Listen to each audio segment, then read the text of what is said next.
everyone, welcome to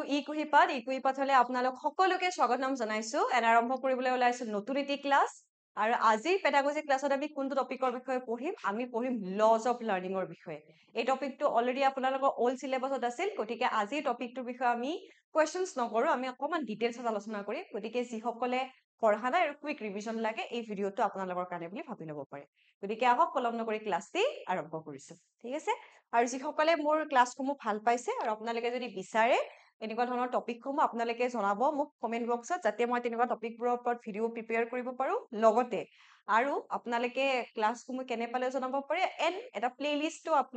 update কৰি দিয়া গৈছে গতিকে আপোনালোকে প্লেলিষ্টত গৈ কিনেও ক্লাছেছখিনি চাব পাৰে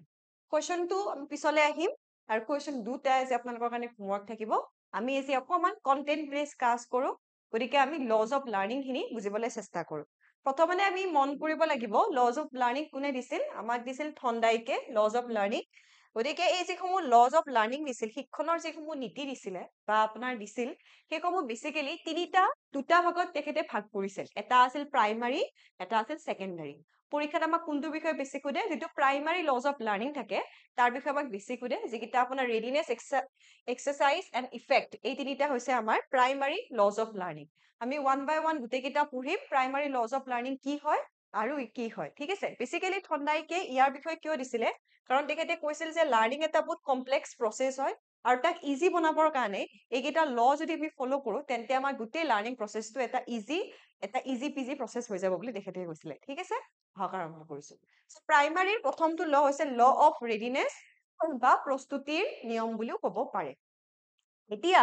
আপোনাক কিবা বস্তু শিকোৱা গৈছে আপুনি লাৰ্নিং প্ৰসিডিউৰটোত যেতিয়া সোমাব লাৰ্নিং প্ৰসিডিউৰটোত আপুনি সোমোৱাৰ আগতে আপুনি মেন্টালি এণ্ড ফিজিক্যালি কি হ'ব লাগিব প্ৰিপেয়াৰ হ'ব লাগিব লেটস সে আজি আপুনি মোৰ ঘৰত আহিছে আৰু কৈছে যে মই আজি মেথছৰ অমুকটো বস্তু বুজিম কিন্তু আপোনাৰ গাটো খুব বেয়া জ্বৰ হৈ আছে মেন্টালি মানে ইমোশনালি আপুনি ষ্টেবল হৈ থকা নাই তেন্তে আপুনি মোৰ পৰা কিবা এটা বস্তু ভালদৰে শিকিব পাৰিব জানো নোৱাৰে গতিকে মোৰ পৰা কিবা এটা বস্তু ভালদৰে শিকিবৰ কাৰণে আপোনাক কি লাগিব আপুনি সেই বস্তুটোৰ কাৰণে মেন্টালি এণ্ড ফিজিক্যালি ষ্ট্ৰং থাকিব লাগিব গতিকে যিকোনো লাৰ্নিংৰে প্ৰথমটো আপোনাৰ ল হৈছে যে যিকোনো বস্তু আহৰণ কৰিবৰ কাৰণে মই মেন্টালি আৰু ফিজিক্যালি সেই বস্তুটোৰ কাৰণে কি হ'ব লাগিব ষ্ট্ৰং হ'ব লাগিব বা মই ৰেডি থাকিব লাগিব যেতিয়া মই শাৰীৰিক আৰু মানসিকভাৱে ৰেডি থাকিম তেতিয়াহে মই লাৰ্নিংসমূহ কি কৰিব পাৰিম একিউৰ কৰিব পাৰিম সেইটোৱে কৈছে যে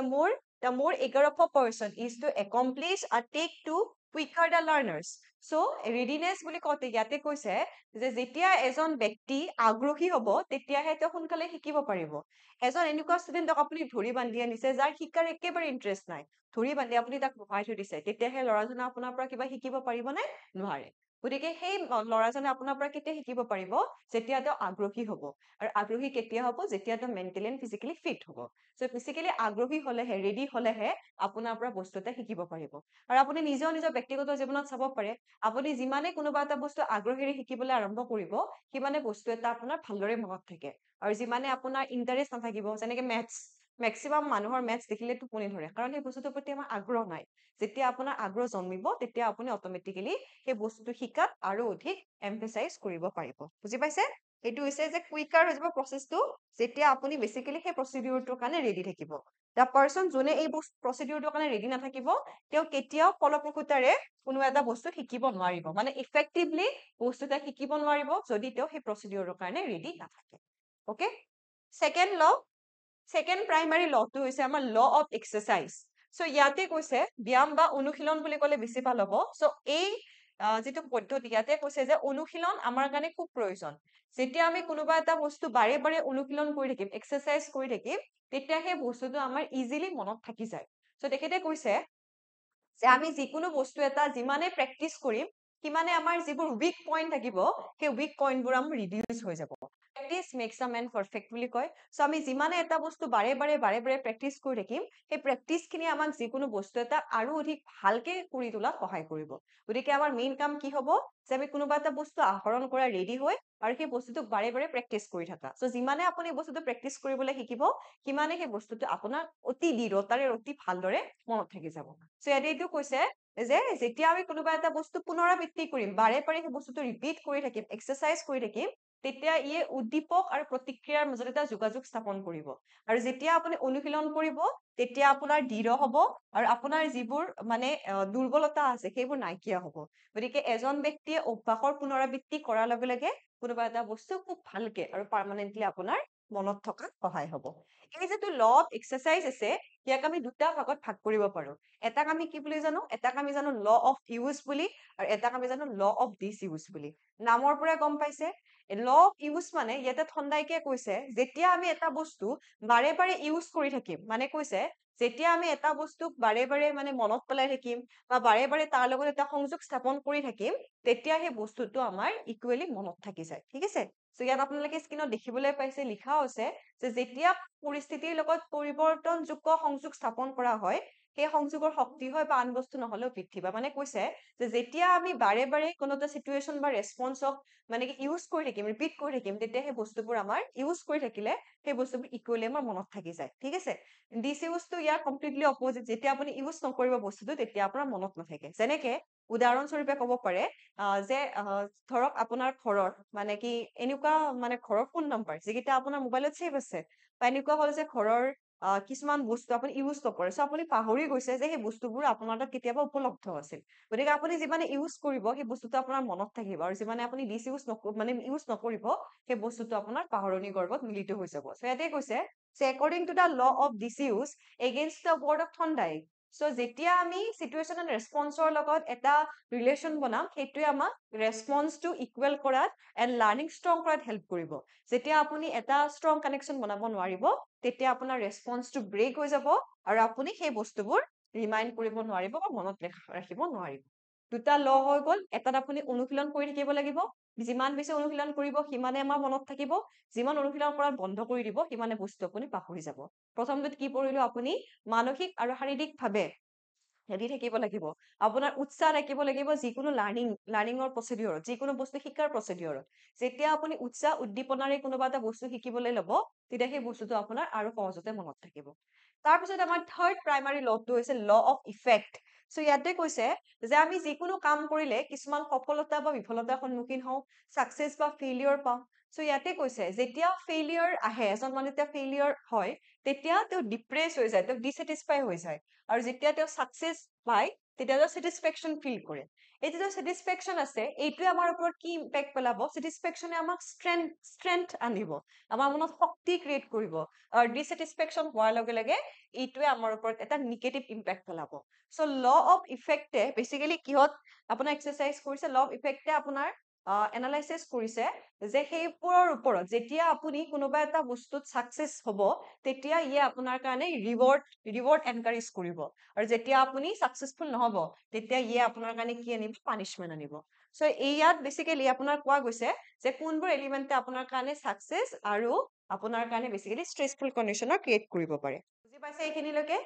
সো ইয়াতে কৈছে যে এটা আপোনাক কিবা এটা কাম কৰিব দিছে আৰু সেই কামটো আপুনি ভালদৰে কৰিব পাৰিছে আৰু সেই কামটো আপুনি যেতিয়া ভালদৰে কৰিব পাৰিব তাৰ যিটো স্যাটিসফ্যাকশনৰ ইম্প্যাক্ট সেইটোৱে আপোনাৰ মনত উৎসাহৰ ক্ৰিয়েট কৰিব আৰু যেতিয়া সেই কামটো আপুনি ভালদৰে কৰিব নোৱাৰিব তেতিয়া ই আপোনাৰ মনত কি কৰিব এটা পানিশমেন্টৰ বা ডিসস্যাটিসফ্যাকশনৰ ক্ৰিয়েট কৰিব সো ই বেসিক্যালি ষ্টাডি কৰে যে আপোনাক কোনোবা এটা বস্তু কিমান সন্তুষ্টি প্ৰদান কৰিছে বা কিমান অসন্তুষ্টি প্ৰদান কৰিছে ইয়ে বেসিক্যালি সফলতাৰ বিফলতাকো ডিনোট কৰিছে কিবা এটা কাম ভালদৰে আপোনাৰ হিচাপত এচিভ হৈ গলে সি আপোনাক এটা একমপ্লিশমেন্টৰ ফিল দিব আৰু যেতিয়া হৈ যাব সি আপোনাক পানিশমেন্টৰ দৰে এটা কি দিব ফিল কৰাব that's is law of effect so এইকেইটা হৈ গল আমাৰ primary laws of learning by Thorndike then আমি চাওঁ সেকেন্ডাৰী লজ অফ লাৰ্নিং আমাক কি দিয়া আছে প্ৰথমটো দিছে ল অফ মাল্টিপল ৰেসপন্স একাধিক সঁহাৰিৰ নিয়ম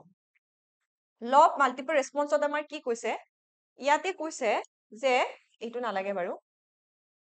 ইয়াতে কৈছে যে যদি কোনো নতুন সমাজজনক নতুন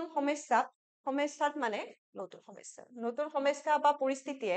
কোনো ব্যক্তিৰ আগত নিজকে উপস্থাপন কৰে তেন্তে তেওঁ ইয়াক বিভিন্ন ধৰণে প্ৰতিক্ৰিয়া প্ৰকাশ কৰে আৰু পূৰ্বৰ অভিজ্ঞতাৰ ওপৰত ভিত্তি কৰি সমস্যাটো সমাধান কৰিবলৈ বিচাৰে অকমান ভুল হৈছে অসমীয়াটো সো ইয়াৰে কি কৈছে যে মই যেতিয়া এটা পাৰ্টিকুলাৰ প্ৰব্লেমত পৰিম তেতিয়া মই সেই সমস্যাটো ডিফাৰেণ্ট ৱেৰে ৰেছপন্স কৰিব ট্ৰাই কৰিম আৰু মোৰ যিটো পাষ্ট এক্সপিৰিয়েঞ্চ আছে তাৰ দ্বাৰা মই প্ৰব্লেমটো কেনেকে সলভ কৰিব পাৰিম তাৰ প্ৰতি মই গুৰুত্ব প্ৰদান কৰিম ঠিক আছে মানে মই এই প্ৰব্লেমটো আগতে যদি ফেচ কৰিছো বা তেনেকুৱা সিমিলাৰ প্ৰব্লেম ফেচ কৰিছো তাৰ পৰা আহৰণ কৰা যিখিনি অভিজ্ঞতা থাকিব সেইখিনিৰে মই প্ৰব্লেম এটা সলভ কৰিব ট্ৰাই কৰিম ঠিক আছে সো এই যে আপুনি ডিফাৰেণ্ট ৰেছপন্স যে দিলে যিবোৰ আপোনাৰ ডাইভাৰ্ছ ৰেছপন্স হ'ল ঠিক আছে সেই ডাইভাৰ্ছ ৰেছপন্স সমূহৰ পৰা আপুনি এটা সঠিক ৰেছপন্স কি কৰিব পাৰিব উলিয়াব পাৰিব ঠিক আছে বৈচিত্ৰ্যময় সঁহাৰিবোৰৰ পৰা আপোনাক সেই সঁহাৰিবোৰে এটা মানে এচিভ পইণ্টলৈকে লৈ যাব ঠিক আছে গতিকে আপুনি মানে হাত ভৰি মাৰিব কেতিয়ালৈকে মাৰিব যেতিয়ালৈকে আপুনি তাৰ এক্সাক্ট পইণ্টটো নাপায় এইটোকে কৈছে যে আপোনাৰ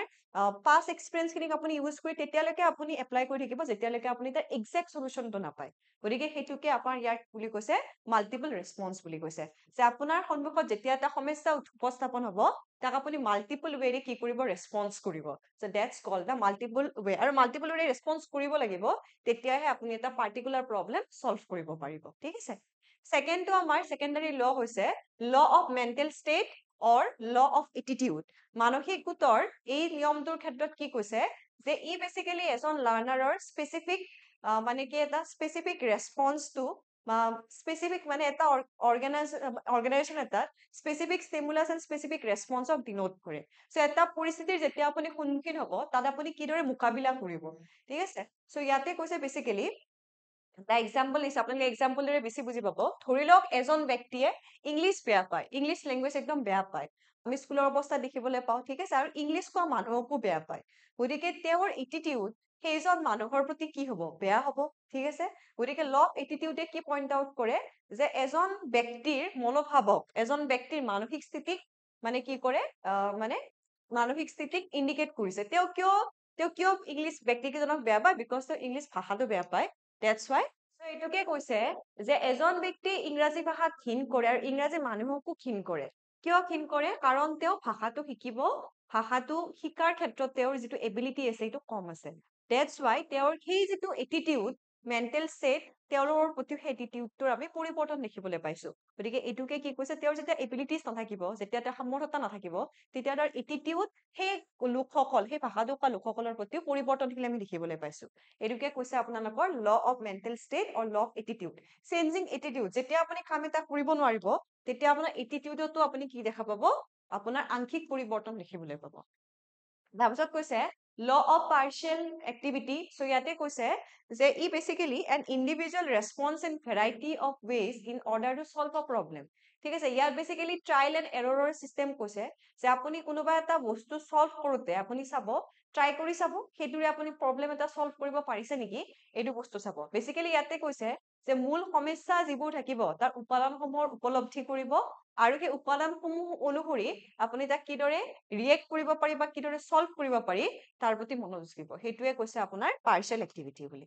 ঠিক আছে তাৰপিছত কৈছে ল of assimilation or law of analogy and law of associative shifting ইয়াৰ ভিতৰত আপোনাৰ সকলোতকৈ ইম্পৰ্টেণ্ট হৈছে এইটো law of associative shifting as compare to law of assimilation or law of analogy so ইয়াতে বেসিক্যালি কৈছে যে যেতিয়া এজন ব্যক্তিয়ে এটা নতুন পৰিস্থিতিৰ সন্মুখীন হৈছে আৰু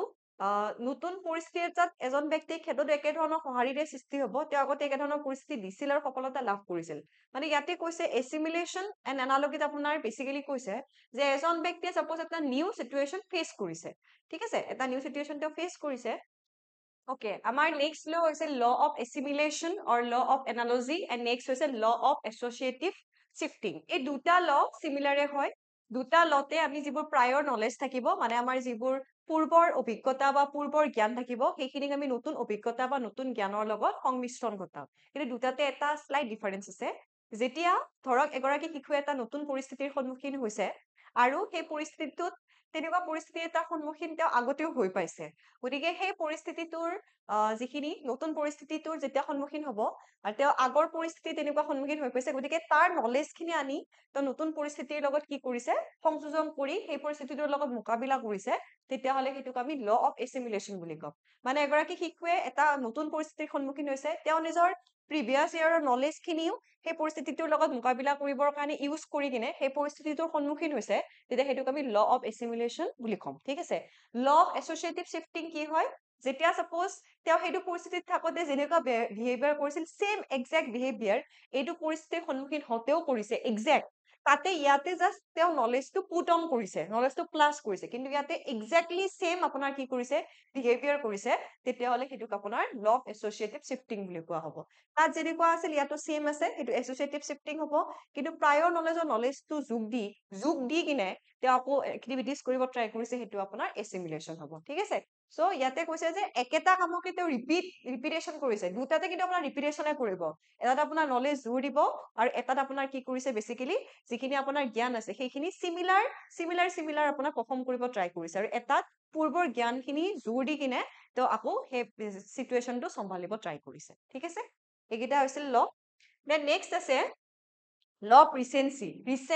ৰিচেন্ট যিবোৰ এক্টিভিটিজ মোৰ ৰিপিটলি যিবোৰ এক্টিভিটিজ হ'ব ৰিভিজন হৈ থাকিব সেইটো আপোনাৰ ৰিচেন্সি হয় আপুনি পৰীক্ষাৰ আগত যিমানে ৰিভিজন কৰিব সিমানে আপোনাৰ মনত থাকে এইটো ল অফ ৰিচেন্সি বুলি কয় তাৰপিছত কৈছে ল অফ প্ৰাইমাৰী এফৰ্টছ মানে ইয়াতে বেসিক্যালি কৈছে যে যিবোৰ মানে ফাৰ্ষ্ট ইমপ্ৰেছন যিটো থাকে first impression is the last impression আমি জানো গতিকে ইয়াতে কৈছে যে acquisition of impression is important so teachers আৰু মানে ষ্টুডেণ্টছৰ কাৰণে আমি যিটো লাৰ্ণিং প্ৰচিডিউৰ কৰিম সেইটো প্ৰাইমাৰীলি ভেৰি কি হ'ব লাগিব মানে প্ৰথমতে সেইটো আমি এটা এনেকুৱা ভাল এনভাইৰনমেন্ট ক্ৰিয়েট কৰিব লাগিব যাৰ পৰা চাইল্ডৰ বিগিনিং অফ দা লাৰ্ণিং প্ৰচিডিউৰটো কি হয় ভাল হয় যদি আপুনি প্ৰথমতে এটা ষ্ট্ৰিক্ট এনভাইৰনমেন্ট ক্ৰিয়েট কৰে তেন্তে তাৰ পৰা ল'ৰা ছোৱালীয়ে ভাবিব যে এইটো বহুত এটা টান প্ৰচিডিউৰ হয় গতিকে আমি এনেকুৱা এটা প্ৰচিডিউৰ ক্ৰিয়েট কৰিব লাগিব যাৰ পৰা যাতে তেওঁলোকে যিটো শিকন প্ৰক্ৰিয়া হয় সেইটো তেওঁলোকৰ আৰু অধিক সহজ হয় ঠিক আছে গতিকে ফাৰ্ষ্ট ইমপ্ৰেছনটো আমি এটা ভাল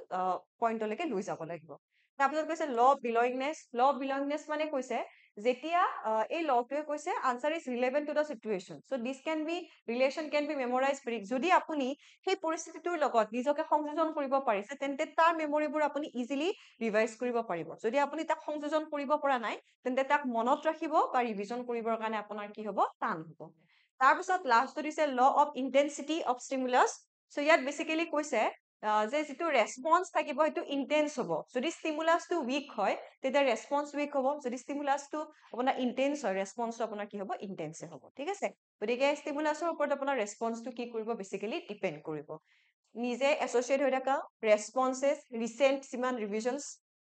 আৰু আপোনাৰ ফাৰ্ষ্টতে আপুনি কেনেকুৱা ধৰণৰ এনভাইৰনমেন্ট ক্ৰিয়েট কৰিব পাৰিছে পাষ্ট এক্সপ্ৰেছন এইখিনিয়ে আছিলে আমাৰ লছ যিবোৰ আমাৰ থণ্ডাইকে ডিফাৰেণ্ট ৱেৰে আগবঢ়াই থৈ গৈছে সো আমি এইটো কুৱেশ্যন চাই লওঁ প্ৰথমতে কি দিছে Thorndike has not given this law of learning law of readiness দিছে এইটো প্ৰাইমাৰী ল আছিল ল অফ ইফেক্ট প্ৰাইমাৰী ল আছিল law of অবজাৰ্ভিং law of exercise এইটো আমাৰ প্ৰাইমাৰী ল আছিল ল অফ অবজাৰ্ভিং আমাক দিয়া নাই গতিকে অপশ্যন নম্বৰ চি ইয়াৰ কাৰণে কি হ'ব কাৰেক্ট আনসাৰ হ'ব